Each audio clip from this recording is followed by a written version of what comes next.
Hello everyone, myself Kavita and welcome back to all of you in my YouTube channel Economics EduWorld। अगर आप इस channel पे नए हैं तो प्लीज मेरे चैनल को सब्सक्राइब करें एंड बेल आइकन को प्रेस करें फॉर द लेटेस्ट अपडेट्स के लिए। सो लास्ट क्लास में हमने वो किया था अदर फैक्टर्स के 2 पॉइंट्स, जिसमें फर्स्ट था price of related goods and second था इनकम ऑफ द कंज्यूमर। तो हमने देखा था कि हमारी जो डिमांड है, हमारी डिमांड को अफेक्ट करने वाले कितने फैक्टर्स है? 2 फैक्टर्स है, एक है प्राइस और बाकी आते हैं अदर फैक्टर्स में। मेन फैक्टर कौन सा है? Price. Price of the commodity वो मेन फैक्टर है जो हमारी डिमांड को अफेक्ट करता है। बाकी जो 7 है वो अदर फैक्टर्स है, जिनमें से जो फर्स्ट 4 फैक्टर्स है अदर फैक्टर्स के वो और प्राइस ऑफ द कमोडिटी, ये मिला के 5 फैक्टर्स है। 5 के 5 फैक्टर्स जो है वो हमारी इंडिविजुअल डिमांड को अफेक्ट करने वाले फैक्टर्स है और बाकी के 5, 6, 7 जो फैक्टर्स हैं वो हमारी मार्केट डिमांड को अफेक्ट करने वाले फैक्टर्स है। तो ये नहीं है कि मार्केट डिमांड को बाकी फैक्टर्स अफेक्ट नहीं कर सकते, इंडिविजुअल डिमांड को सिर्फ प्राइस ऑफ द कमोडिटी से लेके बाकी अदर फैक्टर्स के 4 फैक्टर्स, यानी ओनली 5 फैक्टर्स जो है वो इंडिविजुअल डिमांड को अफेक्ट करते हैं और मार्केट डिमांड को ओवरऑल सारे फैक्टर्स यानी 8 के 8 फैक्टर्स जो है वो अफेक्ट करते हैं।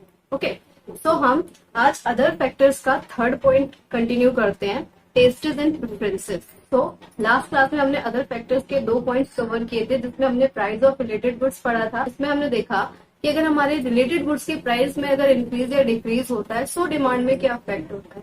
तो हमने देखा था जो प्राइस ऑफ रिलेटेड गुड्स में हमारे 2 गुड्स थे, बस substitute goods and then complementary goods. Substitute goods वो गुड्स जिनको हम एक ही जगह पे दूसरे को यूज कर सकते हैं, मीन्स एक को नहीं यूज कर रहे उसकी जगह हम कोई दूसरा यूज कर रहे हैं। और कॉम्प्लीमेंट्री गुड्स कौन से थे?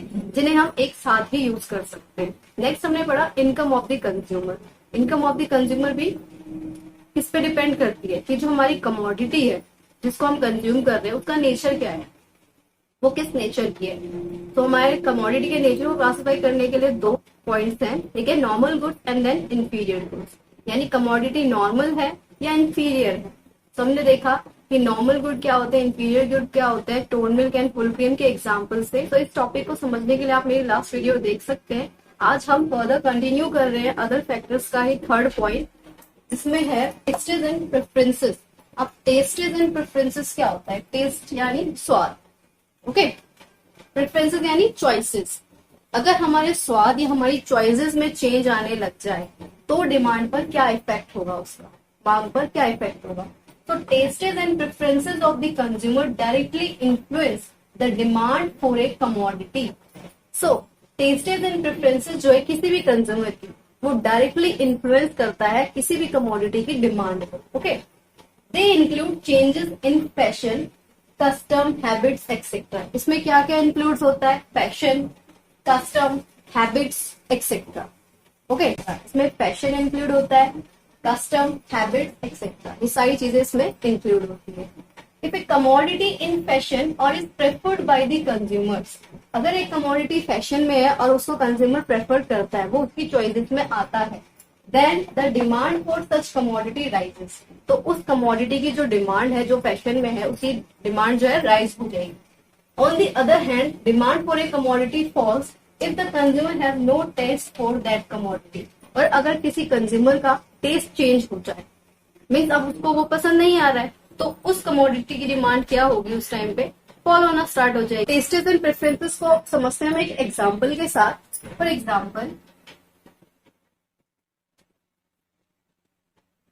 यहाँ टेस्टेस एंड प्रेफरेंसेस ले लिया मैंने, इधर डिमांड ले लिया। मान लेते हैं मुझे पहले मैगी पसंद थी, ठीक है, मेरा टेस्ट था मैगी, मुझे मैगी अच्छी लगती थी तो मेरा टेस्ट मैगी था, तो मैं अब मैगी पसंद थी तो मुझे मैगी की डिमांड ज्यादा करूंगी मैं। ओके, मीन्स एक टाइम पे अभी तक मुझे मैगी पसंद तो मैं मैगी की डिमांड कर रही थी क्योंकि मेरा टेस्ट मैगी था और मैं उसकी डिमांड क्या हो जा रही थी, यहाँ पे मैगी की इंक्रीज हो रही थी। यानी टेस्टेस एंड प्रेफरेंसेस की वजह से जो डिमांड है वो भी डायरेक्टली रिलेटेड, यहाँ पे डायरेक्ट रिलेशनशिप है। यानी टेस्टेस एंड प्रेफरेंसेस अगर मेरे है मैगी के लिए तो मेरी डिमांड भी मैगी की क्या हो रही है, बढ़ रही है। वहीं अगर अब मैं मैगी ना पसंद हो गया, मुझे कोई अदर नूडल्स मुझे अच्छे लगने लग गए, ओके, सो मैं मैगी की डिमांड नहीं करूंगी। ओके, मेरे टेस्टेस एंड प्रेफरेंसेस में कमी आ गई, मीन्स अब मुझे मेरे को ये टेस्ट उसका अच्छा नहीं लगता मैगी का, अब मैं अदर नूडल्स पे शिफ्ट हो गई, मुझे कोई दूसरा नूडल्स अच्छे लग रहे। सो मेरी डिमांड भी क्या हो जाएगी मैगी के लिए, अब कम हो जाएगी। सो यही बेसिकली फैक्ट है कि टेस्टेस एंड प्रेफरेंसेस का जो है कंज्यूमर की, वो डायरेक्टली अफेक्ट होता है डिमांड पर किसी भी कमोडिटी। अब यहाँ पे हमने कमोडिटी ली थी ये मैगी, हमने देखा जब हमें मैगी पसंद थी, यानी टेस्ट हमारा अगर मैगी था, तो हम उसकी डिमांड ज्यादा करेंगे, सो ऑब्वियसली बात है उसकी डिमांड बढ़ेगी। वहीं अगर मैं मैगी अब मुझे पसंद नहीं है, अदर नूडल्स में मैं शिफ्ट हो रही हूँ, मेरा टेस्ट अब मैगी नहीं है, तो अगर मेरी टेस्टेस और प्रेफरेंसेस में कमी आती है, डिक्रीज होना स्टार्ट हो जाता है, तो मेरी डिमांड भी उस कमोडिटी के लिए, मैगी के लिए क्या हो जाएगी, कम हो जाएगी। तो ये कैसा रिलेशन दिखा रहा है, डायरेक्ट रिलेशनशिप। ओके, कि टेस्टेस एंड प्रेफरेंसेस बढ़ रहे हैं तो डिमांड भी बढ़ रही है, और टेस्टेस एंड प्रेफरेंसेस कम हो रहे हैं तो हमारी डिमांड भी कम हो रही है। तो टेस्टेस एंड प्रेफरेंसेस का डिमांड पर डायरेक्ट इम्पैक्ट पड़ता है। ओके, अब हम अदर फैक्टर्स का फोर्थ पॉइंट समझते हैं, expectation of change in the price in future. Future में अगर प्राइसेस में चेंज आता है तो डिमांड में क्या इफेक्ट हो। अब हम समझते हैं fourth point, expectation of change in the price in future. Means हम ये एक्सपेक्ट कर लेते हैं कि प्राइसेस जो है किसी भी कमोडिटी के, वो फ्यूचर में चेंज होने वाले हैं, बढ़ने वाले हैं या घटने वाले हैं, ये एक्सपेक्टेशन कर लेते हैं, तब क्या डिमांड में इफेक्ट हो। ओके, देखते हैं, if the price of a certain commodity is expected to increase in near future. अगर मान लेते हैं कि किसी कमोडिटी के जो प्राइसेस है वो फ्यूचर में जाके बढ़ने वाले, करेंटली हम ये सोच रहे हैं कि फ्यूचर में किसी कमोडिटी के प्राइस बढ़ रहे हैं, then people will buy more of that commodity than what they normally buy. So in current situation, ये तो फ्यूचर में हम एक्सपेक्ट कर रहे हैं ना कि फ्यूचर में प्राइसेस बढ़ेंगे। सो लोग करंटली अब क्या करेंगे, उनको पता है प्राइसेस बढ़ रहे हैं, कल को प्राइस बढ़ने वाले हैं, करंटली लोग अभी क्या करेंगे, उस कमोडिटी को जितना वो नॉर्मली बाय करते थे उससे ज्यादा बाय करना स्टार्ट कर देंगे। Okay, there exists a direct relationship between expectation of change in the price in future and change in demand in the current period. Okay, means future में जो उस कमोडिटी के प्राइसेस में इंक्रीज हो रहा है वो, और जो डिमांड अभी हम उस कमोडिटी की करेंगे करंटली, वो दोनों ही कैसे हैं, डायरेक्ट रिलेशनशिप है उन दोनों में, यानी सेम चलेंगे। डायरेक्ट रिलेशनशिप मतलब अगर वो भी इंक्रीज हो रहा तो डिमांड में भी इंक्रीज होगा, और वहीं अगर प्राइसेस में डिक्रीज हो रहा तो डिमांड में भी डिक्रीज होगा। सो देखते हैं, for example, if the price of petrol is expected to rise in future, कि फ्यूचर में पेट्रोल के प्राइसेस बढ़ने वाले हैं, its present demand will increase, तो उसकी जो प्रेजेंट डिमांड है, करेंटली जो उसकी डिमांड है वो भी इंक्रीज हो जाएगी। कैसे, यहां हम ले लेते हैं फ्यूचर प्राइस, फ्यूचर में प्राइस पेट्रोल के बढ़ेंगे, सो डिमांड जो उसकी अभी करेंटली डिमांड है उस कमोडिटी की, पेट्रोल की, करंट पीरियड में उसकी डिमांड पे क्या इम्पैक्ट हो। सो फ्यूचर में प्राइस बढ़ेंगे, अभी नहीं बढ़ेंगे, एक्सपेक्टेशन कर रहे हैं कि फ्यूचर में प्राइस बढ़ेगी, कल वो प्राइस जाके बढ़ जाएगी पेट्रोल के। सो अभी हम उस चीज की क्या करेंगे, अभी करेंटली हम उस चीज की डिमांड अपनी बढ़ा देंगे, जितना हम पेट्रोल यूज करते थे उससे ज्यादा अब हम उसको कंज्यूम करना स्टार्ट कर देंगे, मीन अभी हम स्टोर करके रख लेंगे। ओके, वहीं अगर इसका ऑल्टरनेटिव देखें कि अगर फ्यूचर में जाके पेट्रोल के प्राइसेस डिक्रीज होने वाले हैं, तो प्राइसेस उसके फ्यूचर में डिक्रीज होंगे ना, अभी तो इंक्रीज ही है, तो अभी हम उसकी करेंटली डिमांड क्या कर देंगे, अभी उसकी करेंटली डिमांड भी डिक्रीज हो जाएगी, बिकॉज अभी तो हमें उसका यूज नहीं है, जब कल को जाके जब प्राइसेस डिक्रीज हो जाएंगे तब हम उसको कंज्यूम करेंगे। ओके, तो यही है कि डायरेक्ट अफेक्ट होता है expectations of change in the price in future, इसका भी जो है डिमांड पर डायरेक्ट इफेक्ट होता है किसी भी कमोडिटी का। जैसे कि पेट्रोल के प्राइस जो है फ्यूचर में बढ़ेंगे, तो हम उसकी करंटली डिमांड क्या करेंगे, अभी उसकी डिमांड को क्या करेंगे, हम वो भी इंक्रीज कर देंगे, कल को प्राइस जाके बढ़ जाएंगे, इससे बढ़िया है कि आज कम प्राइसेस में ही हम उसको खरीद लेते हैं, ओके, ज्यादा कंज्यूम कर लेते हैं। वहीं अगर ये माना जाए कि प्राइसेस उसके फ्यूचर में डिक्रीज हो जाएंगे, तो उसकी करेंटली डिमांड भी हम क्या कर देंगे, कम कर देंगे, मीन्स अभी हम कम कर देंगे, हमें पता है कल को जाके उसके प्राइस कम हो जाएंगे, तब हम उसे कंज्यूम कर लेंगे, अभी क्यों महंगे में खरीदे, कल को जब उसके प्राइस में डिक्रीज होना स्टार्ट हो जाएगा तब हम उसको कंज्यूम करेंगे।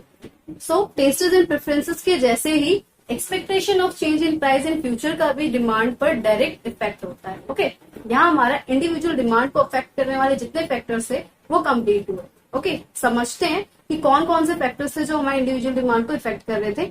एक बार रिकॉल कर लेते हैं। सो हमने अपनी प्रीवियस क्लासेस में देखा था कि फैक्टर्स जो थे डिमांड को इफेक्ट करने वाले वो दो थे, प्राइस ऑफ द कमोडिटी और अदर फैक्टर्स, जिसमें प्राइस जो था वो मेन फैक्टर था और अदर फैक्टर्स में ये 7 पॉइंट्स। ओके, टोटल अगर मिला के बोले तो यानी ये 8 फैक्टर्स जो हैं ये डिमांड को इफेक्ट करने वाले फैक्टर्स। ओके, यही समझा था, जिसमें से हमने देखा था कि जो हमारी इंडिविजुअल डिमांड थी, हमारी डिमांड दो थी, individual demand and market demand. So individual demand को इफेक्ट करने वाले फैक्टर्स थे first price of the commodity, then change in price of related goods, income of the consumer, tastes and preferences and expectation of change in the price in future. यानी ये 4 plus ये 1, ये total 5 जो factors थे हमारी individual demand को affect करने वाले फैक्टर्स थे, जो आज हमने ओवर कर लिए, मतलब जो हमारी इंडिविजुअल डिमांड को अफेक्ट करते थे। बाकी के जो 3 नीचे के बचे ये हमारी मार्केट डिमांड को अफेक्ट करने वाले फैक्टर है।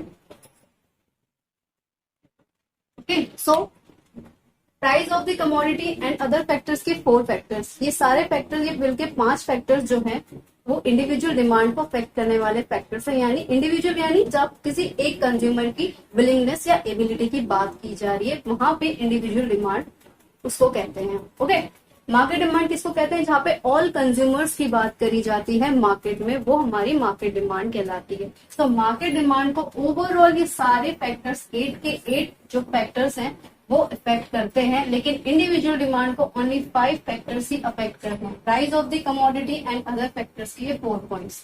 ओके, सो आज हमारा इंडिविजुअल डिमांड के फैक्टर्स ओवर हुए। नेक्स्ट क्लास में हम मार्केट डिमांड के जो 3 फैक्टर्स हैं important, size and composition of the population, season and weather and distribution of income, इसके साथ कंटिन्यू करेंगे। आज की क्लास से रिलेटेड अगर आपको कोई भी क्वेरी हो तो आप मुझे कमेंट सेक्शन में पूछ सकते हैं। ओके।